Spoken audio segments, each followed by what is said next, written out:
Hello and welcome to the Psych Pod. I'm Kristen Davey, Operations Manager here at Capital Psychological. Today we're joined by Tracey Eisenberg. Tracey is a registered psychotherapist and has been with us here at Capital Psychological since 2020. Tracey's diverse career as a lawyer, coach, and now a therapist has offered her an opportunity to treat both individuals and teams in crisis, as well as individuals facing mental health challenges. Tracey's practice focuses primarily on supporting individuals ages 12 and up to address issues such as anxiety and depression, stress management, trauma, compassion fatigue, self-esteem related issues, and other mental health challenges. Today, Tracey will be discussing the importance of utilizing grounding techniques in everyday life, as well as how to prepare yourself for holiday situations that can be tricky to navigate for some. Thanks so much for joining us today, Tracey.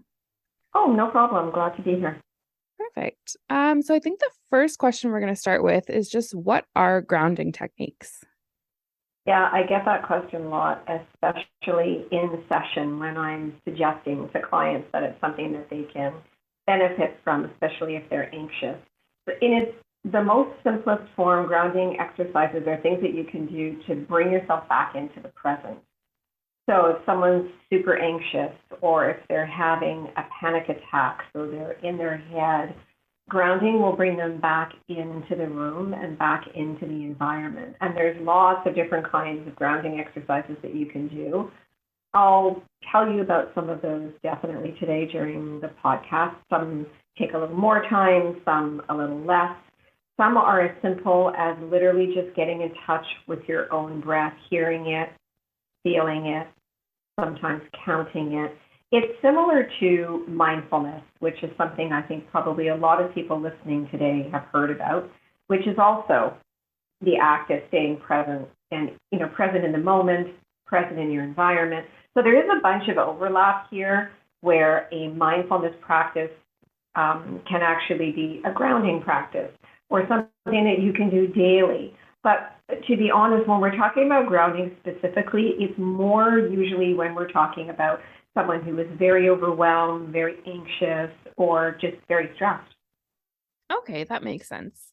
So what sort of situations in everyday life can call for grounding techniques? I think especially right now I'd like to say post-COVID, but I'm not quite there yet. In a getting to post-COVID world, there's a lot of everyday things that can bring us to states of like heightened emotion is what I call, or activation is another way of saying that. We can become anxious, we can become fearful. Emotions can even come from things that happened to us earlier in our life, flashbacks from previous incidents, which is very common for people suffering from post-traumatic stress disorder. Or sometimes we're just faced with really difficult situations at work, difficult people, or at home. And so in these situations, grounding is amazing. So, for example, say you're someone who suffers from panic attacks, and keep in mind, a lot of people say that they have panic attacks, but an actual diagnosis of panic attacks is required by a health professional to be called a panic attack. Otherwise, we just say someone has a lot of anxiety. Or you're just having trouble coping with someone difficult in your life, or maybe a super stressful assignment at school or at work. You find yourself activated or spiraling out of control where it's really hard to think. Sometimes maybe your heart's racing a little fast or your palms get a little sweaty. It's hard to concentrate. It's hard to think clearly and make decisions. So in situations like this, it's really helpful to use a grounding technique. Or maybe you have a really confrontational conversation with someone, and then after the conversation, you're really revved up and worried about it, and maybe you're replaying it in your head over and over again multiple times.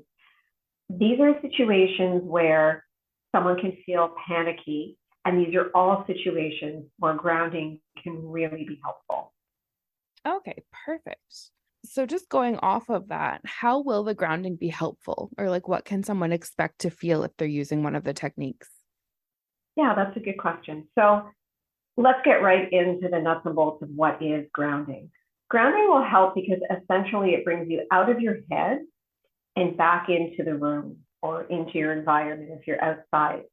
It's like that cog in the wheel that is spinning around and around in your head, and it helps to stop the spinning, and it'll slow you right down, reconnect you to the now, and help you ideally to slow your breathing and your racing thoughts. Some people, some of my clients, in fact, will report that when they're in the middle of doing a grounding exercise, and we practice these in session, they find, of course, I ask them this question after we practice the exercise, that during the grounding exercise, they find they're not thinking about anything else but the exercise, which is really helpful for them and very relieving, because now they're not perseverating on that thing that was spinning around in their head. They're just thinking about grounding. So it's really helpful and de-stressing for people. These exercises are underrated because they really can bring you to a place of peace, even tranquility, depending on how, open you are to allowing yourself to get there. And the great thing is, you don't need to solve the problem that's spinning in your head. It's not about that. It's just about bringing you to a space where you can just be. You can just exist in a calmer, more rational, less heightened state. So when you do grounding exercises, you can expect to feel different kinds of things. I don't know if you've heard of the term adrenal fatigue. Mm-hmm. It's when our adrenal system, which is basically our fight-flight system, I know we all know that term, when that gets overwrought, basically it's working in overdrive, we can get to a state that's called adrenal fatigue. And adrenal fatigue is something that, you can come back from, but it really requires a lot of help. So these grounding techniques can help to address this issue, because our adrenal system excretes all kinds of hormones like norepinephrine and adrenaline and cortisol. It's helping us to get ready to run from the bear, basically. Okay. But the problem is, lots of us, there's no bear, right? We're just in a panicked state because something else that's going on in our life has gotten us all revved up. But our adrenal glands don't know that. They're like, okay, let's go. And they start secreting all these hormones, and eventually it leaves us feeling quite depleted. Okay. So grounding, and especially something called earthing, which I'm going to tell you about, can kind of help to rebalance a little bit those levels of cortisol and adrenaline and norepinephrine, and actually give us more energy. Adrenal fatigue really is what it says. It's fatigue. We haven't got any more gas in the tank. And the grounding can really help us to just re-energize and be able to face some of life's more difficult situations. So let me start with the most simplest grounding exercise, other than the breath, which I will get back to. If you were to go outside and you were to walk barefoot on the ground, grass is an amazing place to try this. This is something that's called earthing. Or you can lie on the ground, on your back or on your stomach. This reconnects you to the earth, to where you are in that moment, to nature. And when we reconnect with the earth, we feel a lot more solid and calmer. It's funny, I used to laugh at people who called themselves tree huggers. This was before I became a psychotherapist, of course, because now I get that why people do that. Trees are one of the most solid things there are. And when you hug a big old tree, it reminds you of how these trees have gone through so much over so long a time, hundreds of years sometimes. And there they are. They're still there, rock solid. So hugging a tree just really can remind us that, yeah, we can do this. We can get through difficult situations. The idea of earthing is to connect to the energy of something else that's living. But for the non-tree huggers out there, I'm going to go through some other very easily accessible exercises. The most simplest of them is reconnecting to your breath, or connecting to your breath for someone who's never done that before. We have this amazing ability in our bodies. Bodies are the most incredible things. Our heart beats without us telling it to do so. Our breathing is involuntary. We've got all these involuntary things that they just do. They just happen, and we don't even have to tell them. breathing is one of them.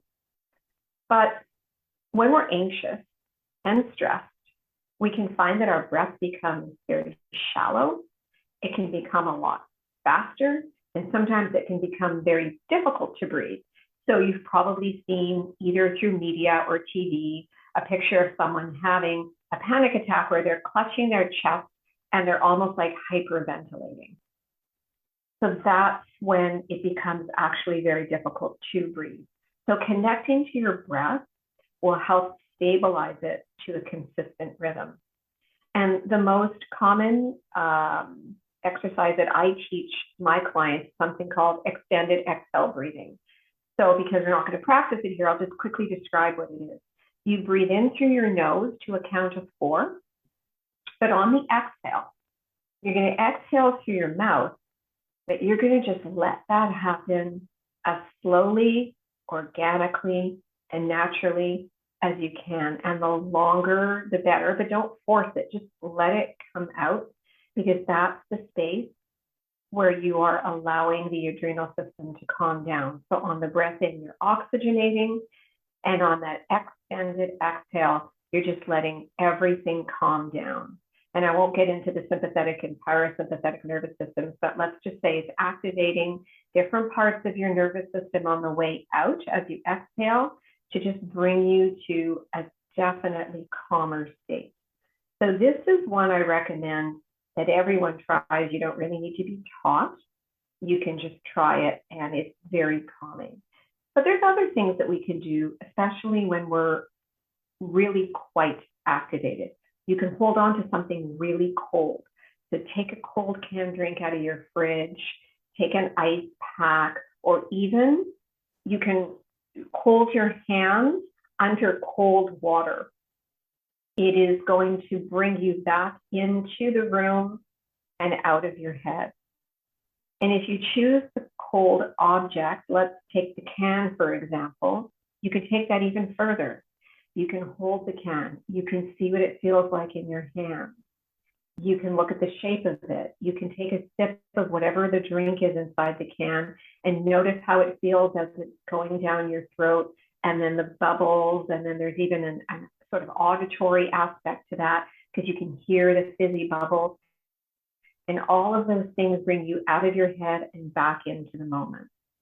Other things you can do if you have a pet, because if you do, pick up your pet. One of the beauties of pets, and we all know that pets are very commonly used for pet therapy, is, when you hold your pet, put your hand over their heart, listen to their heartbeat, listen to the rhythm, feel the softness of their fur, see what it feels like to have the warmth of their body, how do they smell. The idea in many of the grounding exercises is to use all of your senses. What do you hear? What do you see? What do you smell? What can you touch?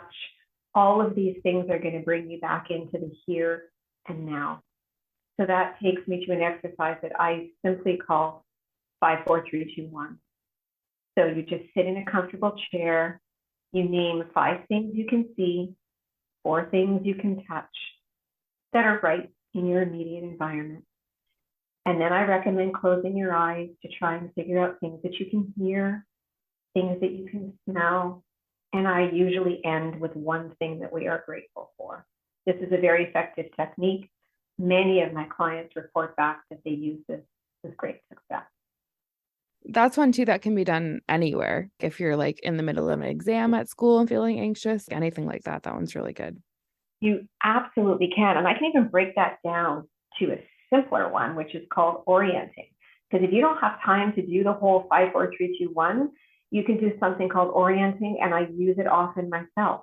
You just let your eyes wander around your space, and you could even do this in a gym if you were doing an exam, until, well, as long as you're not looking at anyone else's paper, otherwise you're probably fine. And let your eyes like just fall on something. Maybe it's the pencil on your desk. Maybe it's the shirt that someone's wearing in front of you. Just look at it and describe it in your head to yourself and see all the different things that you can see about it. It's another way of grounding and bringing you back into your environment.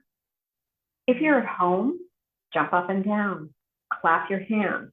I know it sounds silly, but when we're anxious, it gets rid of some of that anxious pent up energy. These are all things that we can do. So the last one I'm going to recommend is something, again, that some of my clients do. So they wear a little elastic around their wrist, and when they're the most anxious, if some of the other techniques haven't worked as well for them, they take the elastic and they flick it so that they can gently feel that on their wrist when it flicks back, not with the intent, of course, to cause or feel any pain, just an awareness, a self-awareness that of their own body, of their own skin, because that too is grounding. It's taken them out of their hands and it's brought them back into the room. I really recommend, if someone wanted to start with the most simplest of exercises, if you're not a tree hugger, because I love that one, or an earther, which I love to try and do in my own backyard, is to try the extended exhale breathing. Because I've had great success with my clients and I use it myself. And like you were saying, you can do that anywhere. Right. Anywhere. It's the most portable grounding exercise that there is. It's good to have just little tricks that you know are going to work for you. Yeah, and there's so many to choose from. I think that's the beauty of it, is try a whole bunch of different things and see what works best. And then you have almost like a little mini toolbox of things that you can pull from when you're feeling anxious. Because you know what? Sometimes we can anticipate anxiety. We're going to get to that in a minute. But sometimes we can't. We just can't. It just comes on us.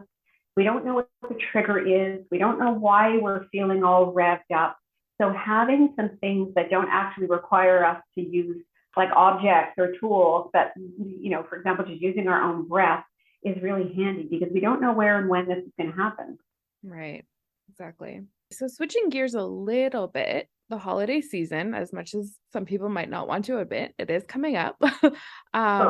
So how would you suggest that someone uses grounding techniques in a situation like a stressful event, like hosting a big dinner or attending like a large family gathering, anything like that with the holidays coming up? Yeah, you made a really good point, Kristen, which is for some people, holidays are not the peak of enjoyment. It could be a much less pleasurable time for a lot of reasons that we won't get into today, or it could be a stressful time. Some people can feel really overwhelmed at the holidays, especially if they are, you know, the type of person that makes that foot-long to-do list, or they know they'll be hosting individuals in their home with whom they may have a strained relationship, but that they also feel that they have an obligation to invite. So it's a good idea to maybe not wait till December 24th to start learning how to ground, and start way in advance to learn the techniques, to start practicing grounding. So when the time comes, it can be really, hopefully, effective. So the best way to notice these things is as you're moving towards the holidays, as you're gearing up, try to become more aware of yourself. So just a little bit more of an inward focus. How are you feeling? Are you noticing as you approach the holidays that you're getting more anxious, that your breathing is becoming a little more shallow, tighter? Do you find yourself getting really distracted, or your mind racing with all the things that are on that foot-long to-do list? It would be a good idea to practice in advance. Start with the extended exhale breathing. And if you can, maybe combine a couple of these things by sitting on a chair with your feet solidly on the ground. There's the earthing element there. And then do the extended exhale breathing. But, you know, the other side of this is, it's one thing to do the exercise, but it's really important to become self-aware of how you feel after. Are you feeling calmer? Are you feeling more grounded? Are you feeling like a little less spinny in your head and more able to focus on what needs to be done? Do you find that your chest can expand a little bit easier? Is your mind a little bit calmer? So these are the things I recommend starting now, actually. We're unfortunately not all that far from the holiday season. So learn to do these calming exercises now so that when the time comes, you can use them to your best advantage. So if you've invited people over, take a few moments, give that to yourself as your holiday gift. Take a few moments before anyone gets there. Find a quiet space and do some breathing exercises. Take some time to practice gratitude. Another option for a podcast for you, Chris. Noted. and just really use that time to realize that, yeah, holidays can be stressful, but we also have so much to be grateful for. The food on our table, the family that we have coming, our clothing, our homes, you get the full picture there. So take a moment for a short gratitude practice, but also to breathe. If you're in your own home, go into a quiet room, do the 5, 4, 3, 2, 1 exercise. There's so much preparation that goes into holiday gatherings, and you really want to be there to enjoy them. So spending the whole time in a state of activated stress is almost the polar opposite of being mindful. You will notice when you're that heightened and that anxious that when you get to the end of these events, you have a very, very dim recollection. You just basically powered through, but you powered through in almost like a passenger seat versus a driver's seat. You didn't really get to enjoy the moment. Grounding, breathing, gratitude may take you to a place where you can feel able to just enjoy every moment. Or if it's not freezing, and even if it is, bundle up, go take a mindful walk before everyone gets there. Look at the snow, feel the crunchy snow under your feet. Notice all the beautiful lights that people have put up. Breathe the crisp air in. All of these things are grounding. And, a mindful walk, I highly recommend that to everyone, honestly, on a daily basis. Right. Okay. And on the subject of mindfulness, how are mindfulness and grounding kind of related? Well, mindfulness is almost like a kind of meditation that similarly to grounding, it's aimed also at reducing stress and anxiety. It can get you in touch with your feelings and your senses, similar to the 5, 4, 3, 2, 1, but it also heightens your awareness of the environment, kind of like what earthing does. There's many ways of practicing mindfulness, and the mindful walk that I mentioned is one of them.